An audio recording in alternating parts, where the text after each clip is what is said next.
Hello students, welcome to the YouTube channel of Vaibhav Academy. In this video, we are going to study how the law formulated by our parliament. What are the process of law making? Okay, so let's get started. The first, आप कभी भी अगर कोई law अगर introduce होता है तो हमें पता है कि हमने इससे लास्ट वीडियोस में हमने पढ़ा था कि जो पार्लियामेंट है तो पार्लियामेंट के दो हाउसेस लोकसभा एंड राज्यसभा, तो कोई भी अगर लॉ बनानी हो तो या तो सबसे पहले वो बिल के फॉर्म में पहले कहाँ जाता है, या तो लोकसभा में जाएगा या तो राज्यसभा में जाएगा। तो उसके बारे में हम डिस्कस करेंगे, लेकिन पहले जान लेते हैं कि जो फर्स्ट पॉइंट हमारा कहता है कि अगर किसी भी लॉ को हमें बनाना हो, किसी भी लॉ को हमें लाना हो लोकसभा या राज्यसभा में, तो हमें क्या करना पड़ेगा, the introduction in the either house of the parliament. बहुत सिंपल सी चीज़। हाँ, एक बात और, अगर आप डायरेक्ट इस वीडियो को देख रहे हैं तो मेरा आपसे यह रिक्वेस्ट है कि आप लास्ट के सारे वीडियोस को एक बार देखें ताकि ये आपको अच्छे से समझ में आए।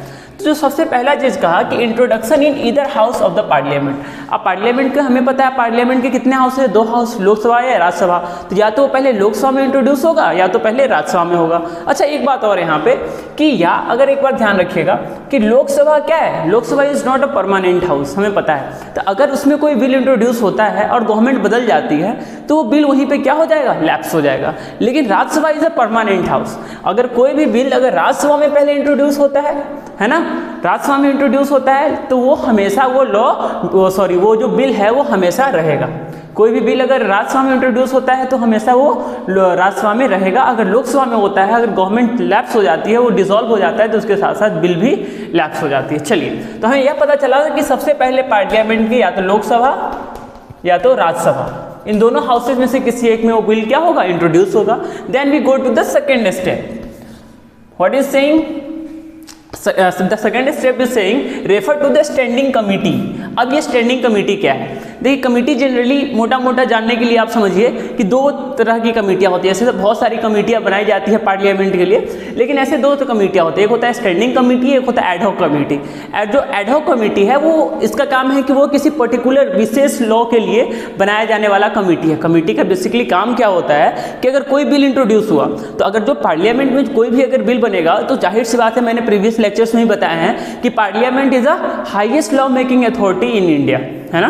तो पार्लियामेंट के द्वारा कोई भी लॉ बनाया जाएगा वो होल ऑफ इंडिया में लागू होगा।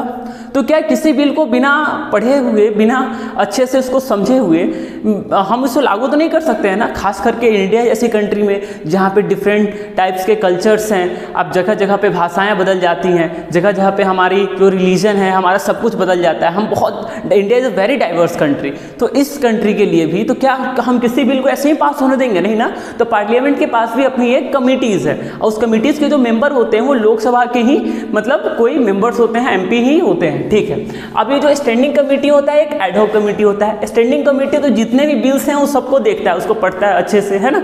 अपने जैसे कि कोई बिल हुई इंट्रोड्यूस तो उसके लिए भी फर्स्ट रीडिंग होता है, सेकेंड रीडिंग होता है, देन वो जा करके फिर पास होता है। तो वो बहुत डिटेल्स में हम लोग नहीं जाएंगे, हम लोग 10th क्लास के अकॉर्डिंग ही पढ़ेंगे। तो क्या हुआ, स्टैंडिंग कमेटी को रेफर कर दिया। अगर किसी स्पेसिफिक पर्पस के लिए बिल होता तो उसको अलग से कमेटी बनाने की जरूरत है, एडहॉक कमेटी अलग से भी अपॉइंट होती है। पर यहाँ पे किसके पास जाएगी, स्टैंडिंग कमेटी के पास। और जो कि इस बात का ध्यान रखेगा कि बिल में कोई ऐसी तो लॉ एंड प्रोविजंस तो नहीं है जो कि हमारे किसी कॉन्स्टिट्यूशन या फिर लॉ ऑफ लैंड का बेसिक स्ट्रक्चर को वायलेट कर रहे हैं, या फिर कुछ ऐसा जो कि चीज़ जिस चीज़ के लिए लॉ आ रहा है वो शायद उतना आवश्यक ना हो। तो वो तमाम सारी चीज़ें स्टैंडिंग कमेटी देखती है। इसको अगर लगता है कि स्टैंडिंग कमेटी को भैया इसमें अमेंडमेंट्स करके पास कराने की जरूरत है, तो स्टैंडिंग कमेटी वो भी अपना राय दे सकती है, ठीक है। This is the second step. And what is the third step? In third step, introduce for consideration and passing. जैसे ही स्टैंडिंग कमेटी अपना सारा चीज़ देख ली एक बार तो फिर उसको पास कर दिया जाता है।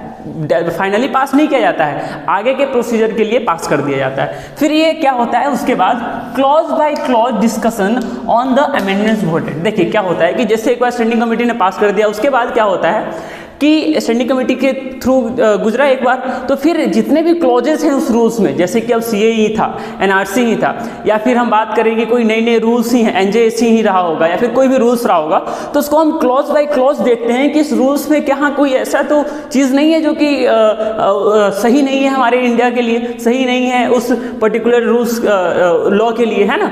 तो बिल को फिर क्लॉज बाय क्लॉज देखा जाता है, बहुत अच्छे से पढ़ा जाता है कि क्या उसमें क्या क्या प्रोविजंस हैं। फिर क्या होता है, फिर क्या हमारा थर्ड स्टेप हो गया, ये फोर्थ स्टेप हो गया, और finally we came into the fifth step, और फिफ्थ स्टेप में क्या है, वोट ऑन द बिल।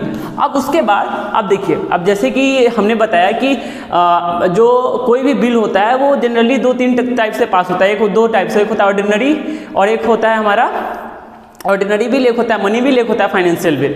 तो जो मनी बिल है वो मनी बिल टैक्सेस, मतलब जो क्या है कि सिर्फ लोकसभा के पास पूरा पावर होता है उस मनी बिल को पास करने का, राज्यसभा का उसमें ज़्यादा कोई रोल होता नहीं है। ऑर्डिनरी बिल में राज्यसभा क्या कर सकता है कि उसमें मना कर सकता है कि हाँ ये बिल नहीं पास किया जाएगा। तब मैंने पिछले वीडियो में बताया था, फिर हमें ज्वाइंट सीटिंग बुलानी पड़ती है।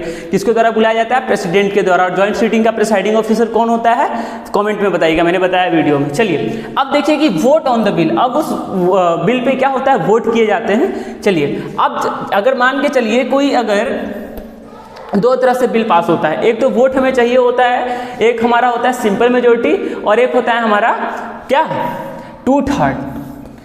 एक अगर मान के चलिए जितने लोग प्रेजेंट हैं, मान के चलिए 545 में से अगर मान लेते हैं 500 MP ही प्रेजेंट है, तो सिंपल मेजोरिटी क्या हुआ कि इसके जो हाफ हैं 250 है ना, उससे 1% अगर ज़्यादा भी वोट कर देता है तो ये तो सिंपल मेजोरिटी हो गया। मतलब जितने लोग प्रेजेंट हैं और उससे उसका आधा से ज़्यादा अगर व्यक्ति ने उसको पास कर दिया तो बिल क्या हो जाता है, पास हो जाता है। ये होता है सिंपल मेजोरिटी। और स्पेशल मेजोरिटी हमें तब चाहिए होता है जब हमें 2/3 क्या चाहिए होता है, मेंबर चाहिए होते हैं पास कराने के लिए। और कभी कभी तो बहुत ज़्यादा इंपॉर्टेंट होता है, तो हमें स्टेट के लेजिस्लेटिव असेंबली जितने हैं उसके 50% जो स्टेट्स है उसमें सहमत होने चाहिए, तब जाके बिल पास होता है। तो वो एक अलग प्रोसेस है। पहले सिंपल प्रोसेस समझिए।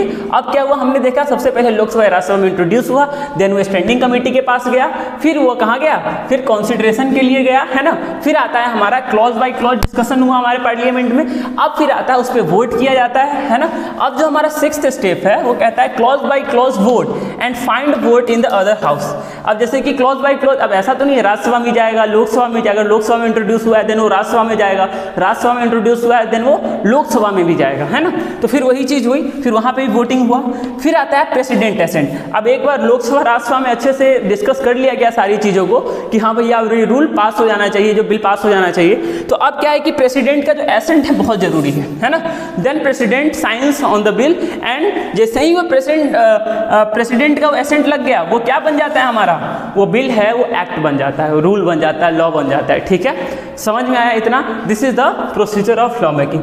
बहुत सिंपल है, बहुत आसान है। आप एक बार इसको नोट कीजिएगा अच्छे से, स्क्रीनशॉट लेकर के, या फिर आप अपनी कॉपी में जरूर नोट्स बनाइएगा और लाइन बाय लाइन क्या क्या प्रोसीजर्स है उसको देखेंगे। हालांकि इसमें बहुत सारे प्रोसीजर्स हैं जितने जो आपको पढ़ना नहीं है, बस आप ये सिंपल 10th क्लास के ICSE के लिए ये बहुत सिंपल सा चीज़ है, इसको आप अपने एग्जामिनेशन में भी बहुत अच्छे से टेबुलर फॉर्म में रिप्रेजेंट कर सकते हैं। चलिए, इसके अलावा कुछ होता है हमारे, कुछ और भी प्रोसीजर्स होते हैं पार्लियामेंट में, जिसको हम फर्स्ट जिसे हम ले लेते हैं एग्जाम्पल, ओथ।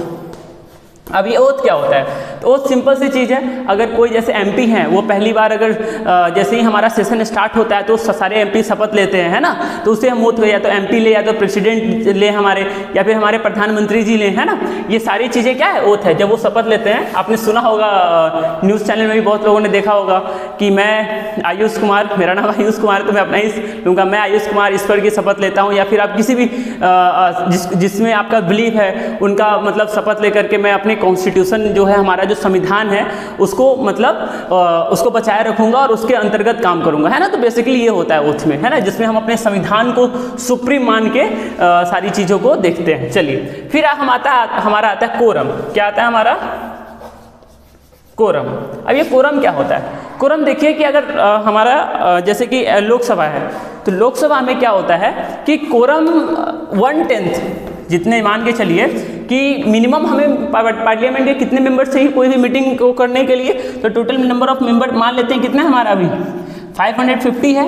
अब 550 का 1/10 कितना हो गया, कितना हो गया 55। तो मिनिमम इतने मेंबर्स होंगे तब सारी मीटिंग्स चलेंगी। अगर प्रिसाइडिंग ऑफिसर को लगता है कि कोरम ही नहीं फुलफिल है तो वो फिर मीटिंग को कैंसिल भी कर सकते हैं ना। तो कोरम जरूर एक बार मेंटेन होना चाहिए। तो ये तो हमारा हो गया कोरम। फिर आता है हमारा एक कास्टिंग वोट। क्या आता है हमारा, कास्टिंग वोट। अब ये कास्टिंग वोट के बारे में मैंने पहले ही बात कर चुका था कि अगर कोई भी ऑर्डिनरी बिल है, ठीक है, कोई भी बिल है, अगर उस पर राज्यसभा कोई भी उस पर डेडलॉक का सिचुएशन आ जाता है, मतलब कि आधे लोग उसको सपोर्ट कर रहे होते हैं, आधे लोग उसको सपोर्ट नहीं कर रहे होते हैं, तब वहाँ पे आता है हमारे स्पीकर, जिनका वोट का वैल्यू बहुत ज़्यादा इंपॉर्टेंट हो जाता है कि वो बिल एक्ट में होगा या नहीं होगा। तो फिर वो जो हमारे स्पीकर हैं वो अपना एक वोट देते हैं, या तो पक्ष में दे सकते हैं या तो उसके अगेंस्ट दे सकते हैं, तो उसको हम कहते हैं कास्टिंग वोट। क्या कहते हैं? Casting vote. Very good. अब हमारा आता है एक question hour. Question hour generally क्या होता है कि जब क्वेश्चन आवर का सिंपल सा मतलब ये समझिए कि जो हमारे ऑपोजिशन के जो लीडर हैं वो क्वेश्चंस कर सकते हैं, किससे? जो हमारे कैबिनेट ऑफ मिनिस्टर्स हैं, मतलब काउंसिल जो भी हमारे मिनिस्टर्स हैं उस टाइम रूलिंग पार्टी के, उससे डायरेक्ट क्वेश्चन कर सकते हैं। इसमें दो तीन चीज़ें आती है, एक होता है अनस्टेटेड क्वेश्चन, स्टेटेड क्वेश्चन। तो किसी कोई क्वेश्चन होता है जिसमें वो जो जवाब देंगे वो लिख करके देंगे, और कोई क्वेश्चंस ऐसे भी होते हैं जो डायरेक्टली ओरली बोल सकते हैं, है ना। और कोई ज़्यादा इंपॉर्टेंट क्वेश्चंस पूछना है तो 10 दिन पहले हम नोटिस देते हैं किसको? काउंसिल ऑफ मिनिस्टर को, देन ये होता है। तो ये सारी चीज़ें। एक आता है हमारा जीरो आवर। जीरो आवर भी एक थोड़ा इंपॉर्टेंट है, इसको भी देख लीजिए। देखिए जनरली जो 1 बजे का टाइम होता है ना, वो लंच का टाइम होता है पार्लियामेंट का। भैया अब ऐसा तो है नहीं कि वो लगातार अपना लोकसभा में गए, राज्यसभा में तो उन्हें खाने की आवश्यकता नहीं, उनका भी एक लंच टाइम होता है, जनरली 1 बजे के आसपास होता है। और ये 1 बजे से जस्ट पहले का जो समय होता है ना, वो होता है हमारा जीरो आवर, है ना, जिसमें जनरल ये जैसे कि वो 12 से 1, मतलब मान के चलिए जनरली 1 घंटे का होता है ये जीरो आवर, ठीक है। तो ये बहुत सिंपल प्रोसीजर है। और तो मुझे लगता है कि आपको बहुत अच्छे समझ में आया। कुछ नहीं है, लॉ कैसे बना, तो सबसे पहले लोकसभा या राज्यसभा में बिल इंट्रोड्यूस हुआ, देन वो स्टैंडिंग कमेटी के पास गया, फिर वहाँ से पास होकर क्लॉज बाय क्लॉज उसका डिस्कशन हुआ, फिर वो वोट होता है उस पर, फिर लोकसभा राज्यसभा दोनों जगह वोट होता है, देन वो प्रेसिडेंट के पास जाता है, प्रेसिडेंट उस पर साइन करते हैं, तो फिर बिल फाइनली एक्ट बन जाता है, ठीक है। उसके बाद हमने देखा कि कुछ इंपॉर्टेंट प्रोसीजर्स हैं जो पार्लियामेंट में किए जाते हैं, जैसे कि हमारा हो गया ओथ के बारे में पढ़ा, कोरम के बारे में पढ़ा, कास्टिंग वोट क्या है, क्वेश्चन आवर क्या है, जीरो आवर क्या है, इसको बहुत अच्छे से हमने कवर किया।